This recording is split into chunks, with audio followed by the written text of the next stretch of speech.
Hello friends, நம்ம இன்றைக்கி இதை பற்றி பார்க்க போனால் இலக்கிய வரப்போகிற எபிசோடில் என்ன இன்ட்ரெஸ்டிங்கான சுவாரஸ்யமான விஷயம் நடக்க போதாங்க பார்க்க போகிறோம். வாங்க வீடியோக்குள்ளே போயிடலாம். நம்முடைய இலக்கியாவுக்கு பார்த்தீங்கன்னா ரேவதிக்கு வந்து கேன்சர்ன்ற விஷயம் தெரிஞ்சு நம்முடைய இலக்கியா வந்து பதறி அடிச்சுட்டு அந்த இடத்துக்கு போகிறாங்க. அந்த இடத்துல பார்த்தீங்கன்னா நம்முடைய ரேவதி வந்து கண் முழிச்சதுமே வந்து இலக்கியா நல்லா இருக்கியா அப்படின்ற மாதிரி வந்து கேட்குறாங்க. என்னத்தை என்கிட்ட வந்து ஒரு வார்த்தை சொல்லியிருக்கலாமே அப்படின்ற மாதிரி வந்து கேட்குறாங்க. ஏன் இந்த விஷயத்தெல்லாம் என்கிட்ட வந்து மறைச்சிங்க, இது வந்து ஆரம்பத்திலே சொல்லியிருந்தீங்களான்னா இந்த கேன்சரை வந்து விரட்டி அடிச்சிருக்கலாம்ல அப்படின்ற மாதிரி வந்து சொல்கிறாங்க. அதுக்கு பார்த்தீங்கன்னா அதெல்லாம் ஒன்றும் இல்லை இலக்கியா, எனக்கு வந்து போக வேண்டிய நேரம் வந்துடுச்சு, அதனால தான் வந்து எனக்கு வந்து கேன்சர் வந்திருக்கு அப்படின்ற மாதிரி வந்து சொல்கிறாங்க. சரி, எனக்கு வந்து கடைசியாக ஒரே ஒரு உதவி மட்டும் செய்யலைக்கா, என்னுடைய மகனை வந்து நான் வந்து பார்க்கணும், அவன் என்னை வந்து அம்மானு வந்து கூப்பிடணும், அந்த விஷயத்துக்காக தான் நான் உயிரை வந்து கையில் பிடிச்சிக்கிட்டு இருக்கேன், உன்னால் முடிஞ்ச ப்ளீஸ் இந்த உதவி மட்டும் பண்ணு அப்படின்ற மாதிரி வந்து கெஞ்சி ரொம்பவுமே வந்து அழுதுகிட்டே வந்து கேட்குறாங்க. அத்தை, நீங்கள் வந்து சும்மா வந்து செத்துருன்னு சொல்லாதீங்க, நீங்கள் வந்து இன்னும் கொஞ்சம் காலத்துக்கு வந்து நல்லாவே வந்து வாழ்வீங்க அப்படின்ற மாதிரி வந்து சொல்கிறேங்க. அதெல்லாம் இல்லை இலக்கியா, நான் வந்து கண்டிப்பாக வந்து செத்துருன்றது எனக்கு நல்லா வந்து தெரியும், சீரியஸ் கண்டிஷனில் இருக்குன்றதும் தெரியும், நான் வந்து சாகிறதுக்குள்ளே வந்து என் மகனை பார்க்கணும், அவன் வந்து என் அம்மானு கூப்பிட்ற வார்த்தையை வந்து இதில் காலத்தில் வந்து கேட்டால் தான் என் உயிர் போகும் அப்படின்ற மாதிரி பார்த்தீங்கன்னா நம்மளுடைய ரேவதி வந்து சொல்கிறாங்க.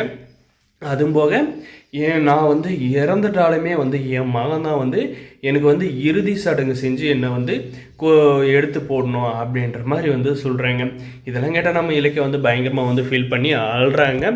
வேறு வழி இல்லாத நம்மளுடைய இலக்கியாவும் பார்த்தீங்கன்னா என்ன செய்யுது அப்படின்ற மாதிரி வந்து யோசிச்சுக்கிட்டு டாக்டர் இவங்களை எப்படியாவது வந்து காப்பாற்ற முடியுமா, எவ்வளோ செலவானாலும் பரவாயில்ல அப்படின்ற மாதிரி வந்து கேட்குறாங்க. அதுக்கு பார்த்தீங்கன்னா அதுக்கெல்லாம் வாய்ப்பே இல்லைம்மா, இவங்க வந்து ரொம்ப வந்து கிரிட்டிக்கல் கண்டிஷனுக்கு வந்து போயிட்டாங்க, மிஞ்சி போனால் இன்னும் ஒரு வாரம் 4-5 நாள் தான் வந்து இருப்பாங்க, அதுக்காக வந்து உயிரை விட்டுருவாங்க, உங்களால் முடிஞ்ச அவங்களுடைய கடைசி ஆசை ஏதாவது இருந்தால் கேட்டு நிறைவேற்றி வைங்க அப்படின்ற மாதிரி வந்து சொல்கிறாங்க டாக்டருங்க.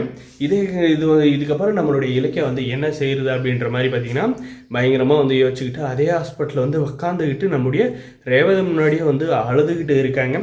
அதுக்கப்புறம் பார்த்தீங்கன்னா நம்மளுடைய ரேவதி வந்து இலக்கியா, நீ வந்து கௌதம் கிட்ட வந்து எங்கேயும் வெளியே போகிறேன்னு தானே வந்து சொல்லிட்டு வந்திருப்பேன், என்னை வந்து பார்க்க வந்திருக்குன்னு வந்து சொல்லியிருந்தா கண்டிப்பாக வந்து கௌதம் வந்து உங்க கூட வந்திருப்பான், உங்கள் வீட்டில் வந்து ஏதாவது வந்து சொல்ல போகிறாங்க, நீ வீட்டுக்கு கிளம்பு அப்படின்ற மாதிரி வந்து சொல்கிறாங்க. சொல்லிட்ட அப்புறம் பார்த்தீங்கன்னா அத்தை, நான் வந்து வீட்டுக்கு போகிறது ஒரு பிரச்சனை இல்லை, நான் போய்க்கிறேன் அப்படின்ற மாதிரி நம்மளுடைய இலக்கிய வந்து சொல்கிறாங்க. சரி, நான் போயிட்டு நாளைக்கு வந்து கண்டிப்பாக வரேன் அப்படின்ற மாதிரி வந்து சொன்னதுக்கு பார்த்தீங்கன்னா இலக்கியா, நாளைக்காவது என்னுடைய மகனை வந்து என் கண்ணில் வந்து கூட்டு வந்து காட்டு அப்படின்ற மாதிரி வந்து கேட்குறாங்க. இதுக்கு நம்ம இலக்கியா வந்து என்ன பண்ண போகிறாங்க அப்படின்றதாங்க வரப்போகிற எபிசோட் வந்து இருக்க போகுது. நம்ம இலக்கியா வந்து ரேவதியோட ஆசையை வந்து நிறைவேற்றுவாங்களா, இல்லை அதை வந்து அந்த ஆசையை நிறைவேற்றாத நம்ம இலக்கியாவை வந்து எல்லா சடங்கும் வந்து செஞ்சு முடிச்சிருவாங்க அப்படின்றதாங்க வரப்போகிற எபிசோட் இருக்க போகுது. இந்த வீடியோ பிடிச்சதை லைக் பண்ணும், மறக்காத நம்ம சேனலை வந்து சப்ஸ்கிரைப் பண்ணுங்கள். தேங்க்ஸ் ஃபார் வாட்சிங் கைஸ்.